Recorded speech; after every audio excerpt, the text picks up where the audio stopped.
Okay, so I said that I was gonna talk about disabilities this week, but I don't know, I changed my mind halfway through the week when I was on Snapchat and I just saw some like Bitmoji suggestions of pronouns other than he, him, she, her, they, them, and I was like, you know, I don't think I've ever even considered doing a video on like pronouns and neopronouns and stuff like that. And I feel like it's a controversial thing. Like a lot of people are like, they hear neopronouns and they see them and they're just like, no, you cannot incorporate this into our language. And I get it, but I want to talk about it because there's there's more to say on that. So I'm going to talk about the details of that. If you don't know what it is, it's basically just something else.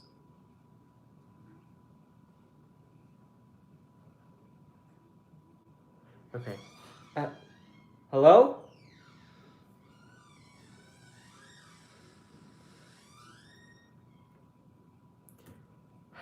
Okay. I'm just gonna ignore that. Somebody's making noise.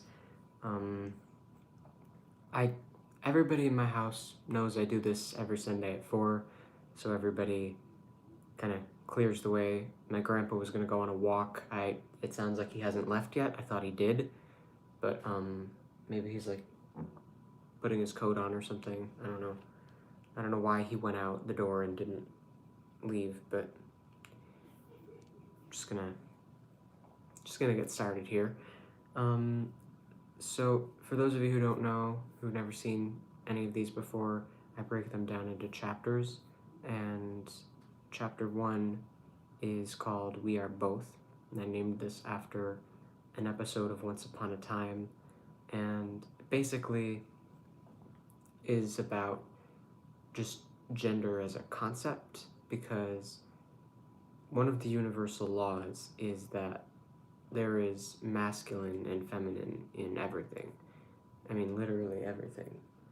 And it, like even in like vegetables, like there's everything has gender in it, and some some of the like outward expressions of feminine qualities are love, patience, intuition, gentleness, and among the outward expressions of masculine would be energy, self-reliance, logic, and intellect.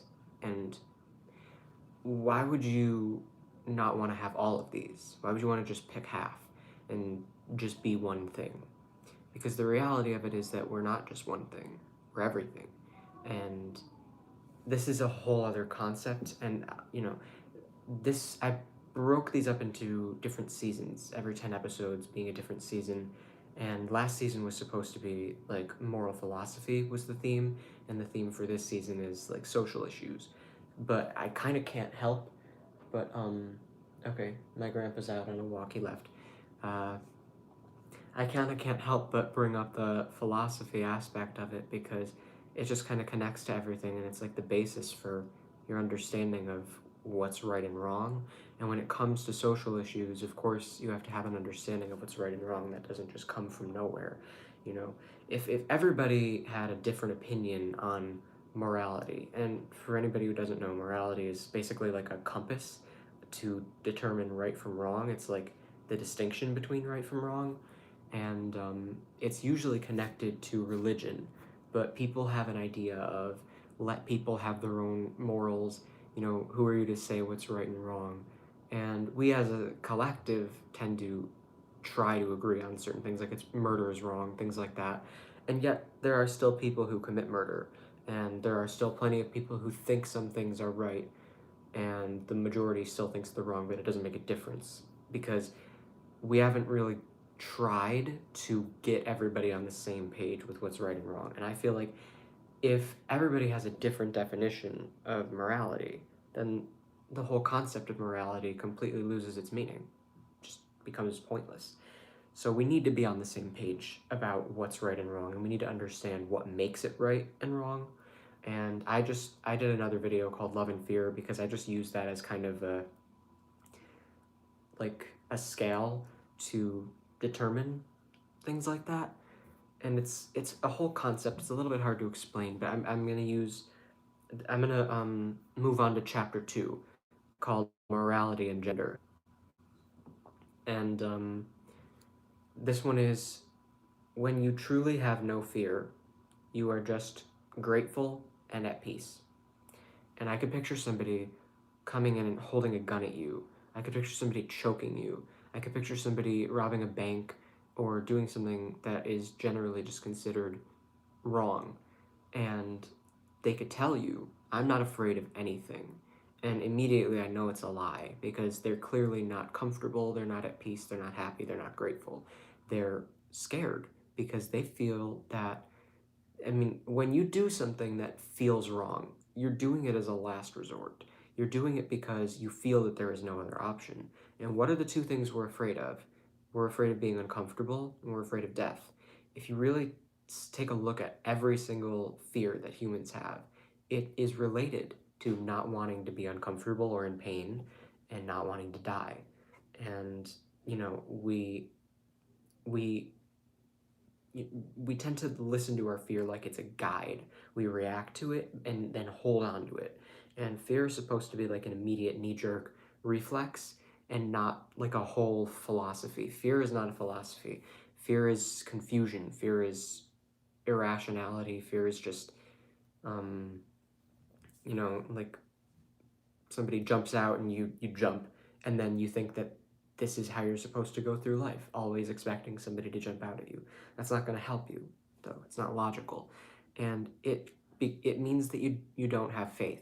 It means that you don't trust that things are going to be okay, that you're safe. Because here's how things work. You're supposed to have goals. You're supposed to have like one goal after another. And you're supposed to be working to accomplish these goals. And if all of your goals are based around not wanting to be uncomfortable and not wanting to die, then you're seeking external validation. You really don't need to be. You're saying, I need this thing in order to be comfortable and in order to be safe. And you're supposed to have that automatically. Those are like, I mean, I could use an example like life is a race car, and your life is a race, and you need a cart to drive in, and you're supposed to have the cart and be focused on driving the race. But when you're living out of fear and basing your goals around not wanting to die and not wanting to be in pain, what's happening is that instead of driving the cart in the race, you're running, and you're running to find the cart. But the cart is like right next to you, and all you have to do is get into it. So I don't know where you're searching for it. Like, it's there and you have it.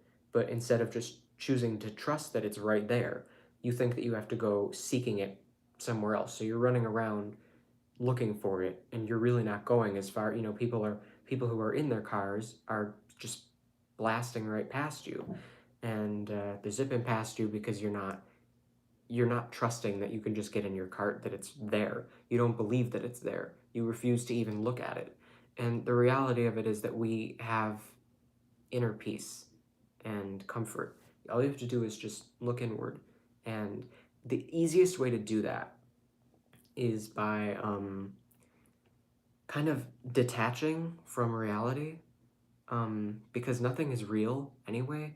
It's all just kind of an illusion, because you could think of the physical world as like just clusters of matter that form different shapes.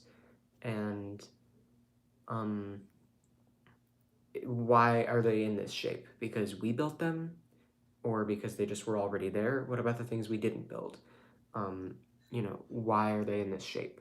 When you're born, why is there a body that functions like this? And it doesn't really make sense for this material to take this form, to take this shape. But the material still exists. Your body can be destroyed, but it will still exist. It just won't exist as a body anymore. But if the material that your body's made of has always existed, what made it take this shape? Now, you could look at the details of it. you know, how our bodies are formed and everything. But that still doesn't explain like why we exist in general. And I would think the best way to put it is that instead of we are our bodies, we are the reasons our bodies exist. Like our bodies took this shape for us, sort of as like a home away from home, like a vessel, like a cart. Your body is the cart, um, and you're not driving it. You're not. You're not practicing, and you're busy worrying when you should just be focusing on driving. I mean, it's. I could even use it as like a real car and learning to drive. Like you're nervous until you do it, and there's no reason to procrastinate. Like you just. It's just there. You just start and you can drive. But you know, a lot of people, I understand that I haven't made everything completely clear just by saying that. Like, I understand that people could, you know, break down the origin of like cells and, you know, coming from water and how things multiply and stuff like that. But it still doesn't explain like why anything existed in the first place. Because if you go back to like the beginning of the universe or whatever, it still doesn't explain. You could think of it as like a domino effect, things just moving in a direction, and that's always the direction that they were headed in. If you don't believe in like free will or, you know, anything like that. Um, but then you could ask yourself like, why though? What caused this? Why does this exist? It's still about us, because I think of it as two different dimensions. There's the dimension of the material world, the physical world, and then there's the dimension of our consciousness. And the neither of them would really exist without each other. Um, so although that's not entirely true, the physical world certainly wouldn't exist without us, but I think we could exist without it, because we would still have our memories, and we would still have, you know, it would be real to us. But in that sense, everything is real. But like I said, it's all just kind of an illusion anyway. But you have to kind of detach from this mentality of making fear-based decisions, of not just getting in the car and driving so you can focus on the actual race, and of instead making all your goals about finding the cart, even though you're supposed to be in that the whole time. Like that's not supposed to be your goal. If your goal is to be happy and healthy and comfortable and have all the things that you want, you're supposed to have that like 24/7, because you already have all the things you want. You can wake up and choose to look at what you have to be grateful for, or you can wake up and choose to look at all the things you don't have yet. And it's completely up to you at any point. And it's part of the human experience having a variety of emotions, and we have all of our emotions for a reason. You know, don't diminish anything to say like we'd be better off without these things. They exist for a reason, and a lot of it is that we're just being tested.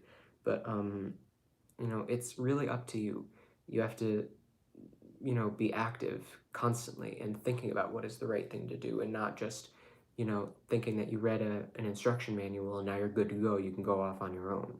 You know, if you think of it as God giving you instructions on life, you're not just going to read a book and then go off on your own. That's ego. You have to be in constant communication with God in that metaphor. And if you just, you know, somebody's telling you, explaining a concept to you, and you just cut them off and say, you know what, I think I get it. I'm going to go off on my own now. And then you're like, I wasn't done. And you're never going to be done, because it's a lifelong thing that requires mindfulness, and people are so interested in just not being mindful and getting some sort of autopilot where it's like, I get it, and now this is going to be something I don't want to have to think about anymore. But why would you ever not want to think? Why are you so tired and exhausted that you want to just have an autopilot doing all the work for you? But this is fear. And the best way that I could explain it is that you have a choice to identify as an infinite being, just, you know, understanding that we're all connected, that we're all the same thing, and that we're infinite. We don't really have an end. And then your goals can be more authentic because you're comfortable, you have an attitude of gratitude, you're at peace, and you have faith in the infinity of the universe. and the meaning behind it. You don't feel that things are just random and pointless. You notice the coincidences and the reminders. You believe that there are no coincidences, and you feel that there is a universal system that you're supposed to be working with, and you just identify as an infinite being and you work within that. And that's great. You're gonna be doing great in life if you think like that. But if you get too attached to your body and you get too, you put your identity up on a pedestal and you start obsessing over, um, you know, things that really are just temporary, then you're going to find yourself making goals based on those temporary things. So there's just infinity and then there's temporary. That's it. That's like all that exists. And you're either in one or the other. And you could think of it as light and dark. And the dark is representing temporary chaos, lies, just all sorts of things that are revolving around being temporary, things that aren't going to last, false promises that only last until they're proven false, like, just things that aren't true, and general chaos and dysfunction and fear and reactionary. And then the light is all about order and peace and love and calmness and infinity and goals based around things that will last forever, and and work and getting ahead. And the dark is all about just deceiving you and tricking you and all of this stuff. And it's within you. It's your mentality, and you have to choose to be feeding one or the other, because these energies exist, and they, the dark will try to manipulate you and get you to follow it, but nothing can ever take away your free will. We do have free will, and we can choose one or the other. And you have to be mindful of which one you're feeding at all times. And if you notice that you're constantly, not fully fulfilled, you're not happy, you don't feel that attitude of gratitude, that inner peace, that indescribable feeling that can't be bought, you have to wonder, like, what am I feeding? Which one am I feeding? And just ask yourself. Don't beat yourself up. It comes from understanding that there's nothing to be afraid of. And, when you understand that your only fears are death and pain, you have to analyze that and say, what makes pain scary? What makes death scary? Well, pain is kind of a choice. Pain is meant to be like a reminder. When you're uncomfortable, you can just learn to be comfortable in uncomfortable situations, in pain.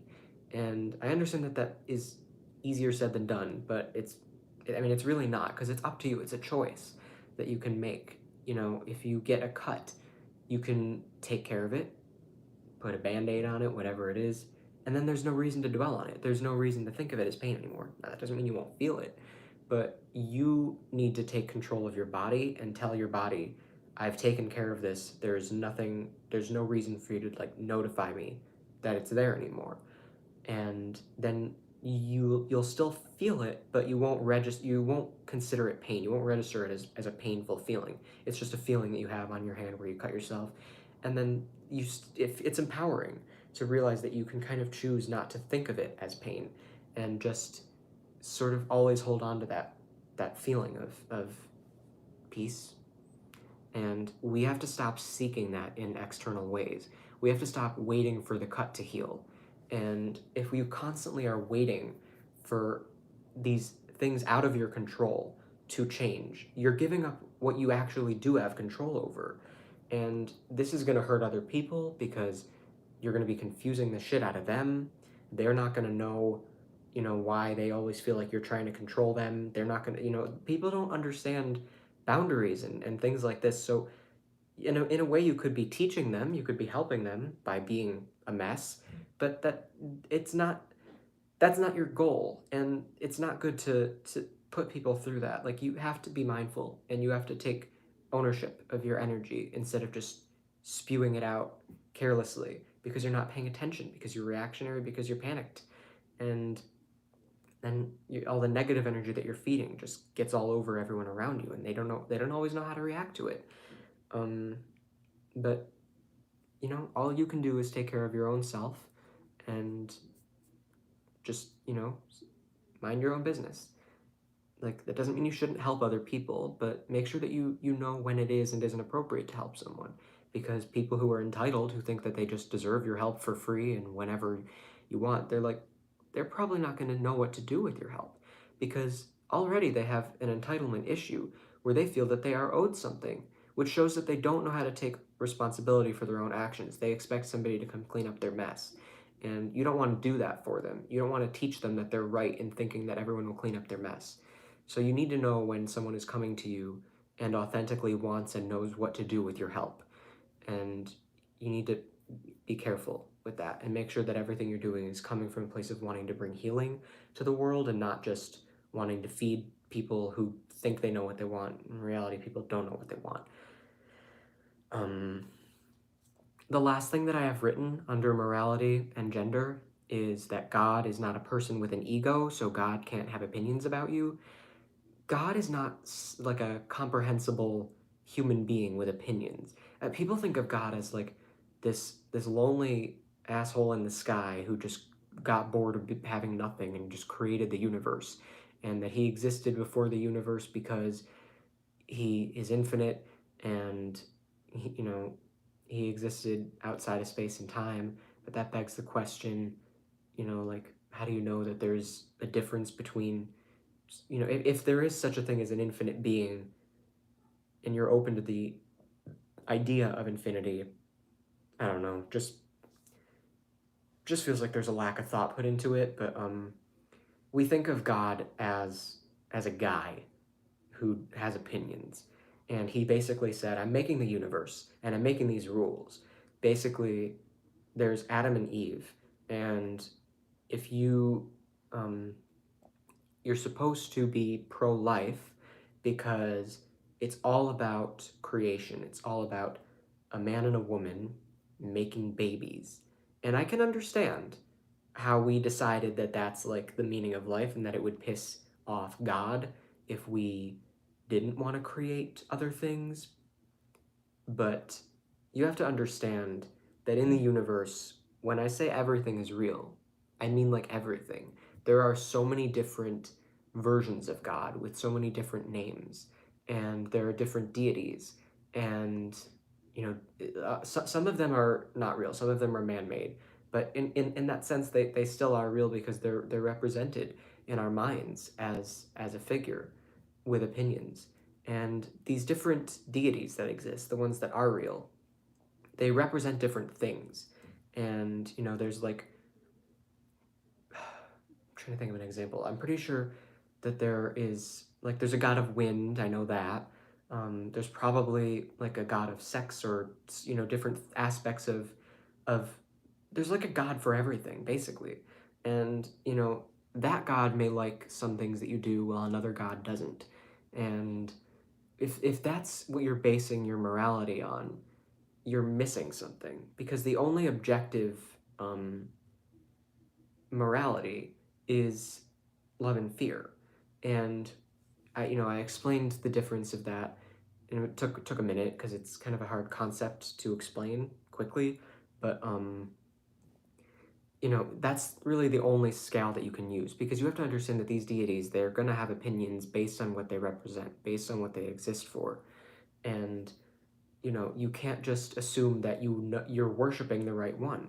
I don't believe in worship. I don't believe that there is ever a being that you should worship, but you should be willing to work with the ultimate being, and I would think of it as the universe or God or the light or whatever you want to call it. But you could think of it as the ultimate sort of reason that existence is what it is, that the reason that there isn't just nothing, or that things look the way that they do, whatever it is. This must have come from somewhere. You could call it God, and you could have faith, because clearly there is order, there's something going on, and it's not random and nonsense. But whatever is in charge of that order, that kind of ultimate highest power, is the one that you can always count on, the one that doesn't have subjective opinions and ideas of what you can and can't do. Hello. And people need to just stop preaching, because I feel like the thing that I hear the most is that if you disobey the word of God, then you have disrespected him and created your own version of him. Not true. That's what you're doing. You've created your own version of him. And I could ask you, how do you know that your version is the real version? And you wouldn't be able to explain why it is, but I could explain why it's not. So, that should tell you something. But, and I know this because I've met with plenty of different people with different religions, and I ask them, why are you so certain that your religion is the right one? And I get a variety of answers, but they all are generally the same thing. They're based around blind faith. And typically there's an experience, there's a moment where they're like, there was a revelation. I had some experience where God showed himself to me, or I had a coincidence, or I had this happen. There's always these things like this. And people need to understand that a lot of these things are real. Stop taking it for more than it is. Because, like I said, this is not about me telling you something to do and then you cutting me off and saying, I get it, and get on your bike and just drive off and then get in a car accident. Like, I wasn't done talking. And when you see these coincidences and you immediately think that you know what they mean and you take it as your whole philosophy, you take it as confirmation of your religion or whatever, you need to understand that in more likely that was just a test of your mindfulness. If you were going to choose to jump on the train, or if you were going to let the other person talk instead of cutting them off, choose to be constantly mindful instead of just trying to learn as much as you can and then, okay, now I don't have to think about this anymore. I got this part of life figured out. And it's like all of it, that's the biggest part of life, is trying to figure out like a morality scale or what's true or what isn't, stuff like that. That's a big deal. You can't just think that you figured all of that out that quickly, can you? Like, I don't know. It's ridiculous to me that people think like this, but it's because they're afraid. It's because they don't. They're like exhausted, and we do have societies all over the world that run on a system designed by ego. Like I said, there's a universal system, and we tend to. There's like the infinite universal system, and then there's the temporary system, and it all depends on what you're feeding. And when so many people have been feeding the dark for so long, we ended up creating our own system, and that is all based on temporariness, which is why temporarity or whatever it is, I don't know the word, but I don't even know if that's a word. I don't know what it is. Temporariness, temporarity. You get what I mean. That's the point. I'll look it up afterward if I remember. But our people are not happy. It's very telling that the one thing everyone can agree on is that things need to change. Things aren't okay. That's the only thing we can agree on. Clearly, we've been doing something wrong.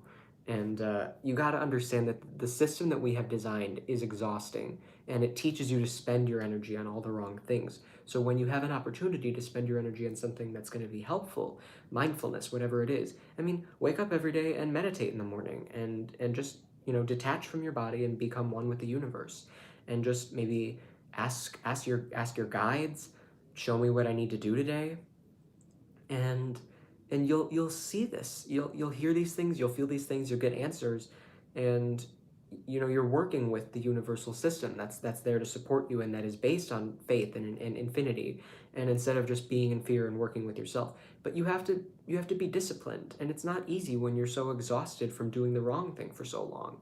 So just don't put too much pressure on yourself, but just take a look inward. Nobody's beyond this.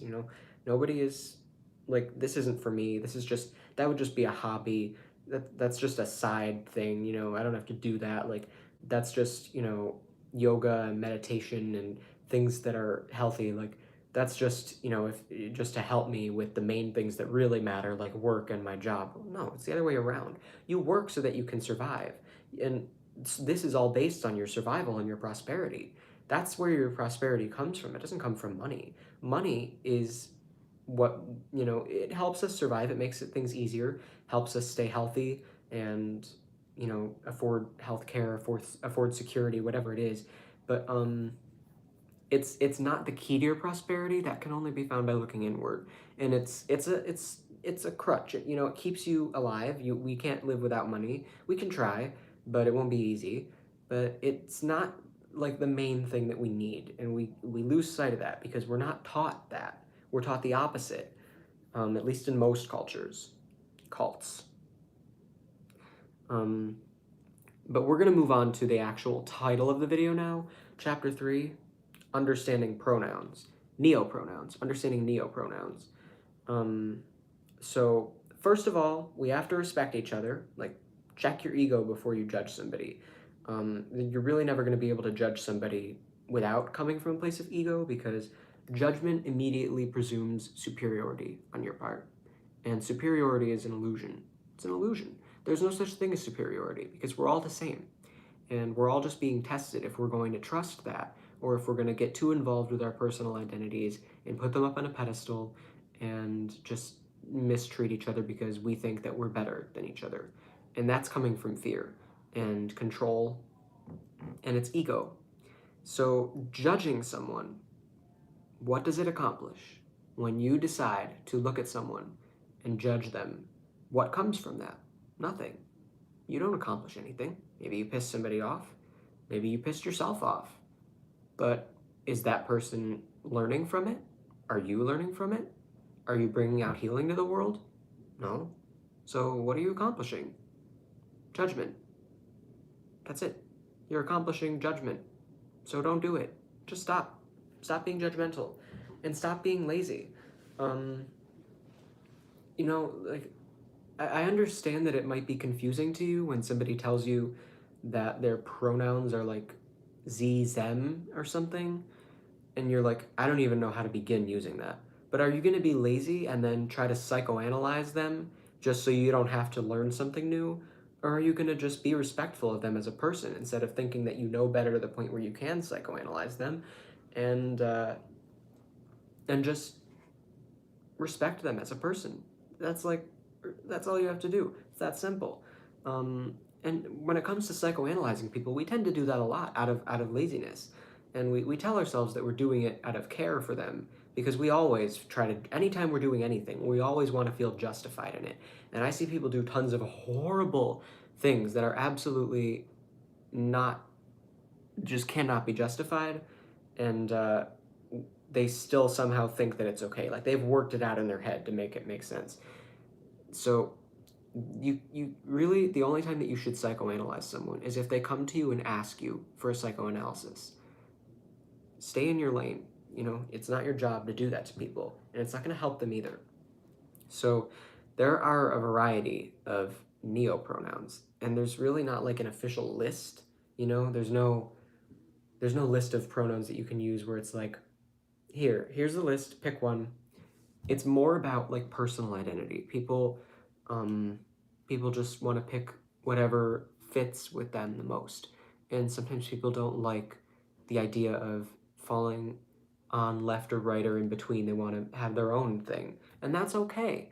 But for me personally, I feel like if you're gonna go that route, you might as well just use your name. Because if you're gonna use something other than he, him, she, her, they, them, then it's gonna sound really weird saying like, Zay told me this. Like, you might as well just say the person's name instead of using pronouns at all. Like, just say their name. And it can't really get more personal than that, I'm sure. Like, how could you feel uncomfortable having somebody just use your name to refer to you? But I'm not, like I said, I'm not gonna judge you if you tell me what your pronouns are. I will use them. It's as simple as that. I'm not gonna pretend to know more than you, because I understand that it has nothing to do with morality. There's no connection to morality and gender, which is why what I tried to talk about for the majority of this video. And I'm gonna probably do one on like sexuality too, but gender and sexuality are not the same thing, even though they're closely related, but it's a whole separate topic. But for the record, for the same reason that God doesn't care about gender, also doesn't care about what gender you're attracted to. Just want to make that clear. And I know a lot of people could have a variety of reasons to disagree with me. All of it is coming from ego. You've chosen to worship a deity with opinions instead of an ultimate deity, and basing your morality on the scale of love and fear. And that will never let you down. That will never be biased, and that will never be, it'll never hurt people, because it's based around what's likely to hurt people. If you are in a state of love instead of fear, you can't hurt anybody, because you're coming from an authentic place. You're not trying to control things. You're just focusing on what you can do to give out healing to the world. And that's the best thing that you can do. And people don't do that. People try to wrap themselves up in trying to understand everything. But like I said, we are infinite beings and our bodies are temporary, and you really shouldn't be putting your identity on a pedestal. And I feel like when people obsess so much about their gender, they're it's a mix. It's like they understand that we're not our bodies and we're not just one thing, but at the same time they're focused so much on their bodies that they're trying to come up with a term that makes sense to them. And I don't really do that because to me it doesn't matter. Like I don't have pronouns, I don't have a gender, I just am me. And you can refer to I prefer for people to not think about my gender. Like you can just, whatever you look at me and whatever you want to say immediately, like do that. Don't put extra thought into it. Don't look at me and say, I wonder what his pronouns are. Just look at me and be like, it's a guy, just use he him pronouns, and that's it. Because whatever it is, I don't want you putting thought into it. I don't want you thinking of me as anything other than just Tristan. Um, because I just exist and I know who I am and I know what I want to do, I know what I want to be, and I'm not just one thing. I like being able to express a variety of different aspects of my personality, and I've always been really weird and goofy, but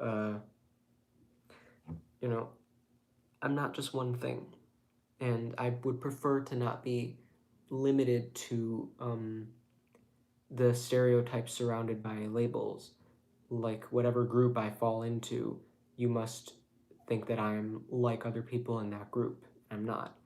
And I fall into a lot of categories, like, I'm white, stuff like that. But, you know, you really can't judge people by whatever group they happen to be part of because they didn't choose it, you know? Um, so this is just who I am for now. And whatever it is, I don't want you putting thought into it. Just go with your default. Go with what your brain immediately wants to say, and it won't bother me. The only thing that might bug me is if you're like putting a lot of extra thought into it, but it really wouldn't. It wouldn't bother me. It would just like confuse me. Like, why are you trying to complicate something that doesn't need to be complicated? But that's my own personal choice, and I'm putting it out there in case it resonates with anybody. If anybody else wants to kind of take that route as well, but if it genuinely makes you uncomfortable when people refer, like if you're trans, for example, and you haven't started like transitioning physically yet, and people think that you're not the gender that you are. Let's say you're a trans woman and people look at you and use he him pronouns, like I can understand that that would make you uncomfortable, but I mean, like I said, we really have to stop depending on external things. You have to lower your expectations of people because we are inherently flawed as human beings. You have to have that inner knowing that you are who you are and not base it on what you can't expect other people to validate you. You have to trust that you're valid regardless of what other people say. And I know that that's hard, and I know that people like minorities like that are immediately forced to go through a lot more trials than people who aren't marginalized, because it just automatically comes with so many tests. But you're okay. You're doing great, and you really you. I feel like the marginalized are so much more evolved because they are forced to learn these hard lessons about just accepting, looking for inner validation, because when you were born into a world that doesn't accept you for who you are, you have to look inward and you can't depend on external validation. And that's a really important lesson to learn. And most people don't have to learn that because they're accepted by this world. And I feel bad for those people. And I'm just proud of the people who make it through those tough challenges at such a young age.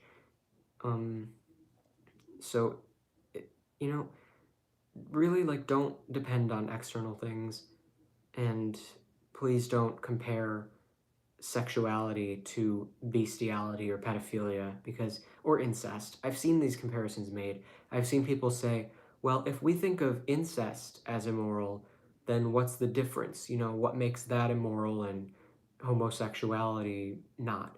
And I could talk about that for a long time and explain very clearly what the difference is, but I'm not going to do that in this video because we just got into 40 minutes and I want to end it because I did cover everything I have written down and I'm proud of this video so far. So it's, well, not so far because it's over, but I'm happy with it. I think I said everything I wanted to. So, you know, I understand that neopronouns can be confusing, but just make sure that you're not being lazy because just respect your fellow human beings. That's all you have to do. You know, it's not a big deal. But yeah, we're gonna maybe you know I still want to do a video on disabilities, but honestly, like I feel like I want to do a follow up to this one and talk about what I just said with like the comparisons to like bestiality and incest and pedophilia and stuff like that because that's like a really serious thing, and I really want to address that and go into detail on it. So yeah, I think I'm gonna do that next week, and then we'll do the one about disabilities after that, or maybe I don't know. You know, I do want to have a guest. I want to do a special episode with somebody who happens to have a disability. I feel like maybe that would be a good topic for that video. But I also wanted a different topic. Maybe I'll figure something out. Um, Thank you for watching. Hopefully, I'll see you next week if you want to learn more about what I was just saying.